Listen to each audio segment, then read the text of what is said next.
Hello, everybody. Welcome to my channel. Speak up at this moment about the elections in Romania. Everybody knows what happened. We had surprising candidates that qualified for the second round, and eventually, in the advent of the second round, the Constitutional Court decided to cancel the elections, to invalidate the electoral process, and to established that we should have a new round of elections from the beginning, back to square one. So, well, at this moment, I am somehow detached from the decision, and I'm not even surprised anymore that much. So I can a little bit joke about it and try to see it from a more neutral point of view. I have to admit that at the beginning I was like really shocked and astonished. So, how did we arrive to this point?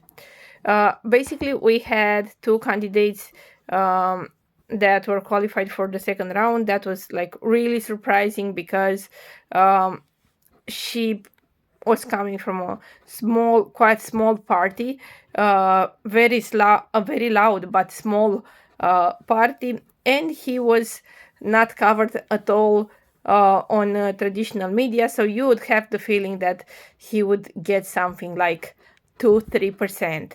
However, his campaign was mainly on social media, so that's why he was not so visible. Not so visible. He was almost with 0% coverage. I didn't see him on any TV channel. And I'm coming to my first point in this video, that basically the biggest loser after the first round of elections is mass media, because we have a huge failure of traditional mass media. It is obvious that no matter how much you would pump money in the traditional media, in TV channels, people will not be influenced that much on the TV, on what talk shows are displaying. They'll get information from sources such as TikTok, Instagram, Facebook. So having a huge and intense campaign on maybe a news channel doesn't help that much. And I think that this is a food for thought for all the journalists in Romania, because obviously their talk shows are not bearing fruits anymore. A debate, a talk show on TV is not producing results anymore. So that's why I think it's very important that mass media would learn the lesson.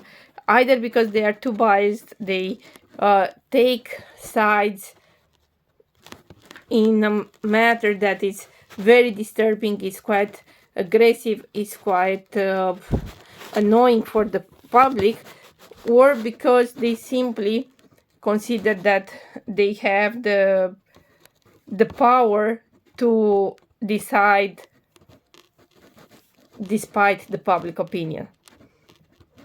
So that would be my first point.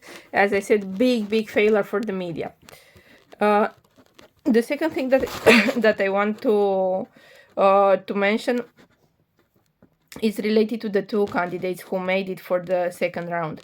The first one is Elena Lasconi, mayor from a small city in Romania. She comes from the left party, from Union Save Romania. They like to market themselves as liberals, as right-wing party, but they're not right-wing at all. I mean, they are full Marxist, leftist party. They are like sexo-Marxist party.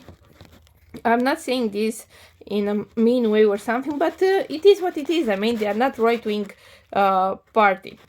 And by the way, I've also heard Alex Cristoforu in the Duran saying about Elena Lasconi that she's coming from the right-wing party. This is not true. But she managed to win the first round of elections mainly because the candidates from the traditional parties were both weak and enough arrogant to believe that they would have her for breakfast, and they didn't even mind to to try to put up a fight with her. They disconsidered her from the beginning, so it was much easier for her to make her way to the second round. The second candidate, Călin Georgescu. This guy is in business since I was young, and that's quite a long time ago. I mean, he was proposed or the prime minister, second option from prime minister, quite a few times. I mean, you would hear his name whenever you would have a new government. He was he was Romania's representative to United Nations. I mean, he's not a nobody. He's not, let's say, out of the status apparatus. He is not foreign to state affairs. He was part of the state for a very long time. He is university teacher at the moment. So he came with a very intense campaign on social media, mainly on TikTok, and he had a kind of discourse that kind of puts together, that mixes influences from various fields. Let's say he would put something like Romanian sovereignty. He would add some kind of religious, mystic, spiritual influences. He would also add a little bit of philosophy. He would say that water is not what we know water from the formula we learned when we had chemistry classes, but water is a spiritual thing, and it's energy and things like this. This kind of discourse was very catchy. Nobody was able to foresee his success. Personally, I mean, I was not even sure if he would be a candidate or not.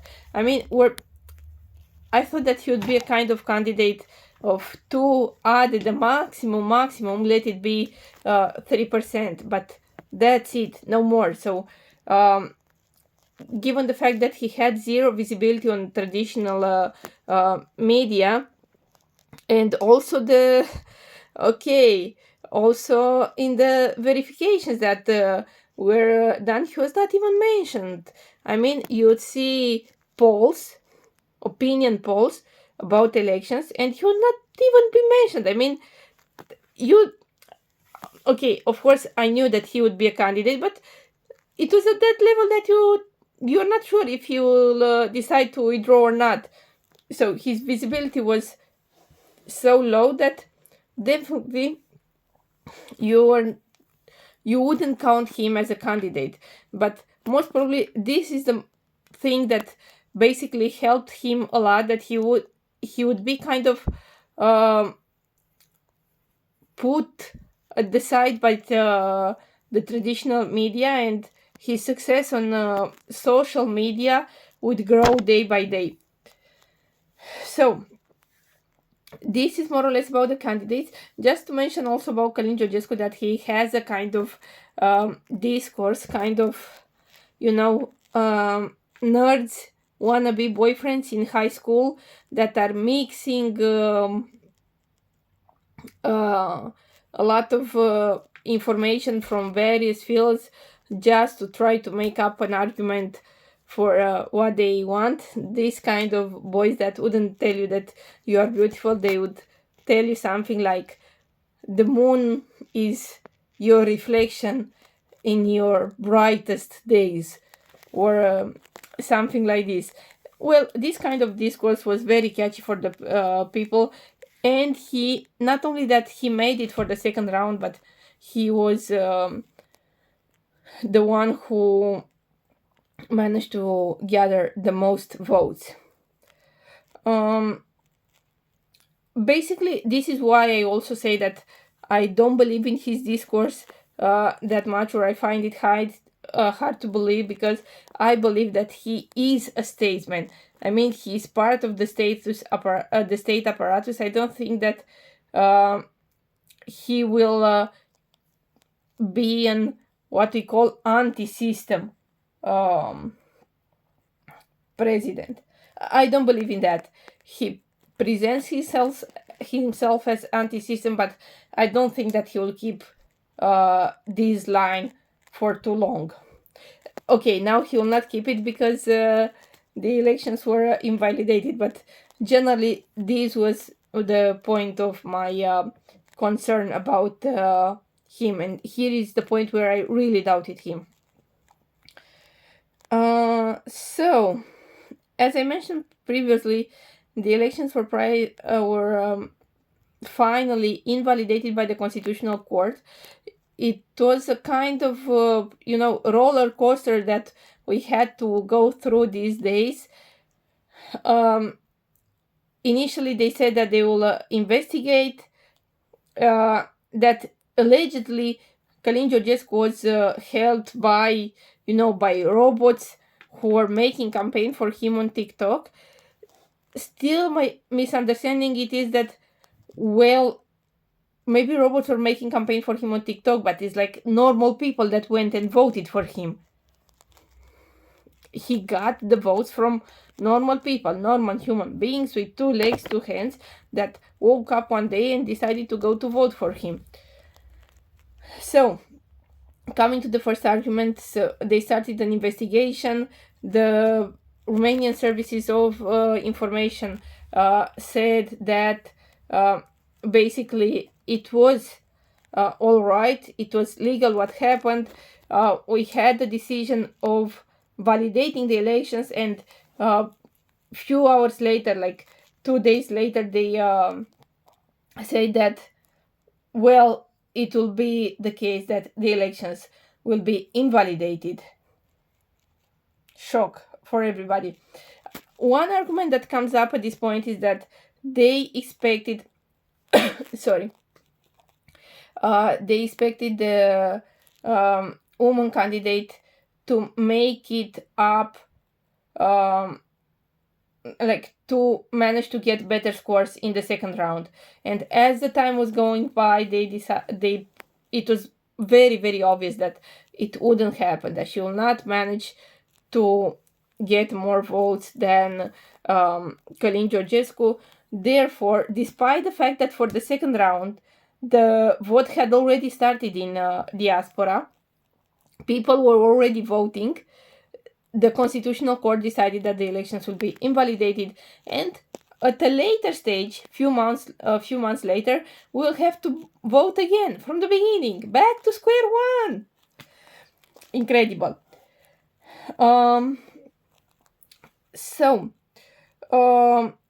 I have a funny story from a friend who lives in USA, and he went to vote.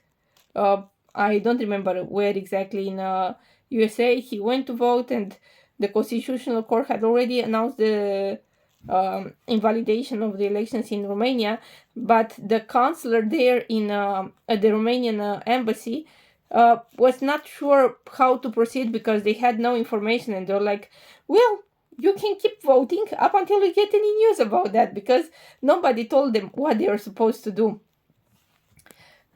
Yeah, Romania elections, democracy, this is what's happening. So, I will just discuss 2 more points. The division in the society that I observed. This is one of the reasons that I didn't make any video up until now on this topic, because I was like closely observing the situation in the society, and I can see that it's really incredible the level of division that I'm seeing. And it's not just small animosities, it's like people hate each other. It's like people are deleting people from their social media they are saying that if you voted for Călin Georgescu, you are not my neighbor anymore, you are not my friend anymore, we can't be friends, we can't say hello to each other if you are voting for the wrong candidate. Which, this is quite strange, because it's like democracy is mainly about choosing, about having the right to choose. And I would make an extra comment that basically, if you get sick and I don't know, you need blood donation, most probably it will be your neighbor who is going to give you. It will not be Călin Georgescu or Elena Lasconi. So going for such extreme and intense, aggressive, to such intense aggression against people around you, I don't think that works somehow or can work on long term. I mean, why would you do that? It's democracy. People have the right to vote whatever they want. And as I said, I'm observing this trend in the society. And I think that it's by the way, I'm thinking now that winter celebrations are coming. I'm waiting for the people who are basically spitting on each other on social media. How now they are going, that the elections are now that the elections are cancelled.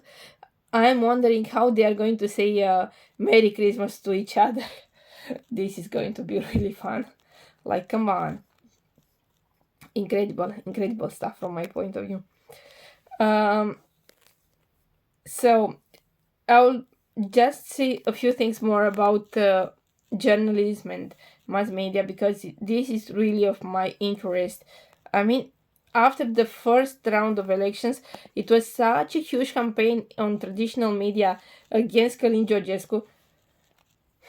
I mean, why would you do that? It's like, let just the person expose himself or herself. I mean, why would you start a war against him to make a victim out of him? What's the point of that? It's like when you have journalists saying that, if you, neutral journalists, by the way, because this is what it is to be a journalist. You are neutral. You are not taking sides. You are not the propaganda apparatus of a party. You are not the spokesman of a party. So as a journalist, why would you say, if you dare to vote for him, you are totally wrong, don't dare to vote for him, he's horrible, he's terrible. This is not your job as a journalist. You shouldn't take sides. I mean, I understand that we are all human beings and we are subjective sometimes. You can't expect from anybody like to be 100% objective, to have 100% objectivity. However, you can't become such a propaganda tool for a party or for a candidate. That's simply inappropriate, and it's morally wrong, and it's so bad for the society. I mean, guys, that's really unacceptable. It can't happen. The damage done to what we call journalism and what we call free media is unacceptable. It's like, at this moment we consider that Călin Georgescu won because he manipulated people through TikTok. But what about the manipulation done by traditional media? Is that somehow fair? Is that somehow allowed? Should it happen? Is it normal? Let me have some doubts on that. It's incredible. So, guys, up until next time, honestly, speak up, share, like, follow, and let me know which other topics you'd like me to discuss here. Thank you.